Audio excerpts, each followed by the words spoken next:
ഇത് മാസ് മോട്ടോഴ്സിൽ നിന്നാണ്. നമ്മുടെ ഹോണ്ട ഏവിയേറ്ററിൻ്റെ എഞ്ചിൻ വർക്കുമായി ബന്ധപ്പെട്ട് നമ്മൾ അതിൻ്റെ എഞ്ചിൻ വർക്കിന് വേണ്ടിയിട്ട് അയച്ചിട്ടുണ്ട്. അപ്പോൾ അതിനകത്ത് നിലവിൽ നമുക്ക് അതിൻ്റെ എഞ്ചിൻ വർക്കുമായി ബന്ധപ്പെട്ട് ഡീറ്റെയിൽ ആയിട്ട് നമുക്ക് ചെയ്യേണ്ട വർക്കുകളാണ്. കാരണം എന്ന് വെച്ചാൽ നമുക്ക് അതിൻ്റെ സിലിണ്ടർ പിസ്റ്റണൊക്കെ ഓൾറെഡി ഡാമേജ് ആണ്. സിലിണ്ടർ പിസ്റ്റണൊക്കെ അത്യാവശ്യം ഡാമേജ് കാര്യങ്ങളൊക്കെ ഇതിനകത്തേക്ക് ആയിട്ടുണ്ട്. അപ്പോൾ സിലിണ്ടർ പിസ്റ്റൺ നമുക്ക് എന്തെങ്കിലും മാറ്റിയിടണം.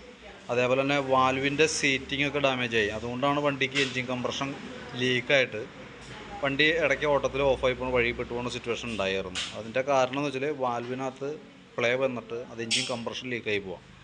ശരിക്കും പറഞ്ഞാൽ എഞ്ചിൻ്റെ ഉള്ളിൽ ജനറേറ്റ് ചെയ്യുന്ന കംപ്രഷൻ അതിനകത്തൊരു പ്രഷറുണ്ട്. ആ പ്രഷർ ലീക്കേജ് വന്നു കഴിഞ്ഞാൽ ഓൾറെഡി വണ്ടി സ്റ്റാർട്ട് ആവാനുള്ള പ്രശ്നം. നമ്മൾ കിക്കർ അടിച്ചാൽ പോലും കിക്കർ വളരെ ഫ്രീ ആയിട്ട് താഴേക്ക് പോകുന്നൊരു കണ്ടീഷൻ വരും. ആ കംപ്രഷൻ അതിൻ്റെ ഉള്ളിൽ കറക്റ്റ് ജനറേറ്റ് ചെയ്യാണ്ടാണത് കേട്ടോ.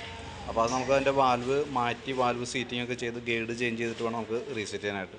പിന്നെ അതിനകത്ത് നമുക്ക് അതിൻ്റെ ക്രാങ്ക് ഷാഫ്റ്റ് നമ്മളിപ്പോൾ അഴിച്ചതിൻ്റെ കാരണം എന്ന് വെച്ചാൽ നമുക്ക് ഇതിൻ്റെ കണക്ടർ റോഡിന് നമ്മൾ ചെക്ക് ചെയ്യുന്ന സമയത്ത് അത്യാവശ്യം പ്ലേ കൂടുതലായിട്ട് കാണുന്നുണ്ട്. അപ്പോൾ നമ്മളത് ക്ലിയർ ചെയ്യാതെ കൊണ്ട് നമ്മൾ സിലിണ്ടർ പിസ്റ്റണൊക്കെ സെറ്റ് ചെയ്താൽ ഇനി ഈ ക്രാങ്ക് ഷാഫ്റ്റിൻ്റെ കണക്ടർ റോഡ് എപ്പോൾ കംപ്ലയിൻറ്റ് കാണിക്കുന്നു ആ സമയത്ത് നമുക്ക് ആ സിലിണ്ടർ പിസ്റ്റണൊക്കെ വീണ്ടും ഡാമേജിലേക്ക് പോകും.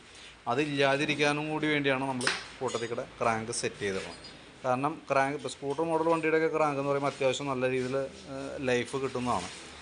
പക്ഷേ നമ്മളിപ്പോൾ ഇത് ടെസ്റ്റ് കഴിഞ്ഞ വണ്ടിയാണ്, 15 വർഷം പഴക്കമുണ്ട്. അപ്പോൾ അതും കൂടി വിലയിരുത്തിയിട്ടാണ് നമ്മൾ ക്രാങ്ക് സെറ്റിങ്ങിലേക്ക് വിടുന്നത്. തന്നെയല്ല നമുക്ക് അത്യാവശ്യം ഇവിടെ നോക്കുമ്പോൾ അത്യാവശ്യം പ്ലേ കാണിക്കണമുണ്ട് കേട്ടോ. അപ്പോൾ അതുകൊണ്ടാണ് മെയിനായിട്ട് നമ്മൾ ക്രാങ്ക് സെറ്റ് ചെയ്യാൻ പറയാം.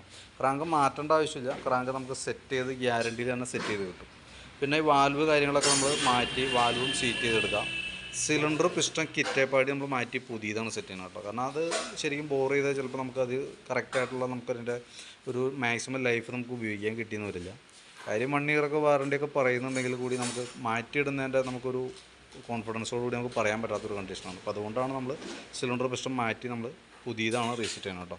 പിന്നെ അതിൻ്റെ എഞ്ചിൻ്റെ ഭാഗത്തൊക്കെ അത്യാവശ്യം നല്ല രീതിയിൽ തന്നെ ലീക്കേജ് കാര്യങ്ങളൊക്കെ ഉണ്ടായിരുന്നു. അപ്പോൾ അതൊക്കെ നമ്മൾ ക്ലീൻ ചെയ്ത് ഓയിൽസീലൊക്കെ മാറ്റിയിട്ടാണ് റീസെറ്റ് ചെയ്യുള്ളൂ. പിന്നെ അത് കൂടാതെ കൊണ്ട് നമുക്ക് അതിൻ്റെ ഈ ശരിക്കും ക്രാങ്കിൻ്റെ ഈ ക്യാം ഷാഫ്റ്റാണത് ഹെഡിനകത്ത് വേണ്ടത്. ക്യാം ഷാഫ്റ്റിൻ്റെ ഈ ഭാഗമൊക്കെ നോക്കുമ്പോൾ അത്യാവശ്യം നല്ല രീതിയിൽ തന്നെ തേയ്മാനം കാര്യങ്ങൾ കാണിച്ചിട്ടുണ്ട്. അത് കൃത്യമായിട്ട് അതിൻ്റെ ആ കംപ്ലയിൻറ്റ് മനസ്സിലാവണമെന്നുണ്ടെങ്കിൽ നമുക്ക് റോക്ക് റാം നോക്കുമ്പോൾ അറിയാൻ പറ്റും. റോക്ക് റാം ഇവിടെ ഒരു സ്റ്റെപ്പ് പോലെ വന്നിട്ട് ശരിക്കും കാർന്ന് എടുത്ത് പോയേക്കുന്ന ഒരു കണ്ടീഷനാണ് അതിൻ്റെ ഒരു സിറ്റുവേഷൻ. നമുക്ക് ശരിക്കും ക്യാം ഷാഫ്റ്റും ഈ 2 റോക്ക് റാമും കൂടി മാറ്റിയിട്ട് വേണം നമുക്ക് റീസെറ്റ് ചെയ്യാനായിട്ട് കേട്ടോ. പിന്നെ അതിൻ്റെ ഉള്ളിൽ എഞ്ചിനകത്ത് തന്നെ ടൈം എഞ്ചിൻ കൂട്ടത്തിൽ നമ്മൾ അഴിച്ച് മാറുന്നുണ്ട്. കാരണം അതിന് വേണ്ടിയിട്ട് പിന്നീട് ഒരു അഴിക്കൽ നമുക്ക് പറ്റില്ല. കാരണം എന്ന് വെച്ചാൽ അത്യാവശ്യം പഴക്കമായിട്ടുണ്ട് വണ്ടിക്ക്. തന്നെയുള്ള കൂട്ടത്തിൽ നമ്മൾ അത് ചേഞ്ച് ചെയ്ത് നമുക്ക് ആ ചെയിൻ്റെയൊക്കെ എമൗണ്ടാണ് വരുള്ളൂ. ക്യാം ചെയിനും മാറുന്നുണ്ട്, കൂട്ടത്തിൽ ടെൻഷനറും മാറ്റി റീസെറ്റ് ചെയ്യുന്നുണ്ട്. പിന്നെ നമുക്ക് ക്യാം ഷാഫ്റ്റിൻ്റെ ഹോൾഡറാണ് അതിൻ്റെ അത് ഇവിടെ വന്ന് 2 ബോൾട്ടും കൂടി നമുക്ക് ത്രെഡ് ചെയ്ത് കയറ്റണം. കാരണം ആ ത്രെഡ് ചെറിയൊരു ഡാമേജ് കാണിച്ചു തുടങ്ങിയിട്ടുണ്ട്.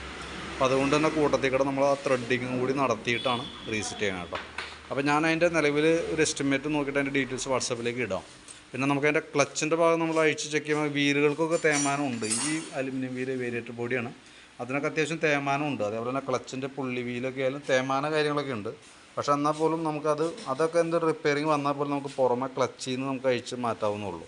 അതായത് സർവീസിനൊക്കെ കയറ്റുമ്പോൾ ആ കൂട്ടത്തിൽ നമുക്ക് മാറ്റി റീസെറ്റ് ചെയ്യാവുന്ന കേസുള്ളൂ. അതുകൊണ്ട് തന്നെ അത് തൽക്കാലം നമ്മൾ സ്കിപ്പ് ചെയ്ത് വിടാണ്. കാരണം അത് മേജറായിട്ടുള്ള പ്രശ്നമായിട്ടൊന്നുമില്ല. തേയ്മാനമുണ്ട്, പ്ലേ കാണിച്ചു തുടങ്ങിയിട്ടുണ്ട്. ഭാവിയിൽ പ്രശ്നം കംപ്ലയിൻ്റൊക്കെ വന്നേക്കും. പക്ഷെ എന്നാൽ പോലും നമുക്കതങ്ങനെ വന്നാൽ പോലും നമുക്ക് ക്ലച്ച് അഴിച്ച് നമ്മൾ ജനറലായിട്ട് സർവീസൊക്കെ ചെയ്യുമ്പോൾ ക്ലച്ച് അഴിച്ച് റീസെറ്റ് ചെയ്യണതാണ്, ഗ്രീസിങ് നടത്തണതാണ്. അപ്പോൾ ആ കൂട്ടത്തിൽ കൂടുതൽ തേയ്മാനം എന്തെങ്കിലും വന്നാൽ നമ്മൾ ആ കൂട്ടത്തിൽ നമുക്കത് മാറ്റി പോകാവുന്നുള്ളൂ. ബാക്കിയത്തെ എല്ലാ ഭാഗങ്ങളും തന്നെ നമ്മൾ 1 വർഷം വാറണ്ടിയിൽ തന്നെ എൻജിൻ ക്ലിയറായിട്ട് നമ്മൾ സെറ്റ് ചെയ്തെടുക്കുന്നുണ്ട്. കാരണം ഇപ്പോൾ ക്രാങ്കിനായാലും 1 ഇയർ വാറണ്ടി ഉണ്ട്. സിലിണ്ടർ കിറ്റ് കമ്പനി ഓൾറെഡി അങ്ങനെ പറയുന്നൊന്നുമില്ലെങ്കിൽ പോലും നമ്മൾ ചെയ്യുന്ന വർക്കിന് നമ്മൾ ഓൾറെഡി വാറണ്ടി കൊടുക്കുന്നുണ്ട് കേട്ടോ. അപ്പോൾ അതിൻ്റെ ഡീറ്റെയിൽസ് എസ്റ്റിമേറ്റ് അടക്കം വാട്സാപ്പിനകത്തേക്ക് സെൻഡ് ചെയ്തിട്ടേക്കാം. വണ്ടി ചിലപ്പോൾ താമസം വന്നേക്കാം. നമുക്ക് ഈ ആഴ്ച ലാസ്റ്റോട് കൂടിയിട്ടൊക്കെയാണ് ക്ലോസ് ആവുള്ളൂ കേട്ടോ. കംപ്ലീറ്റ് ചെയ്ത് തരാനായിട്ട് പറ്റുള്ളൂ.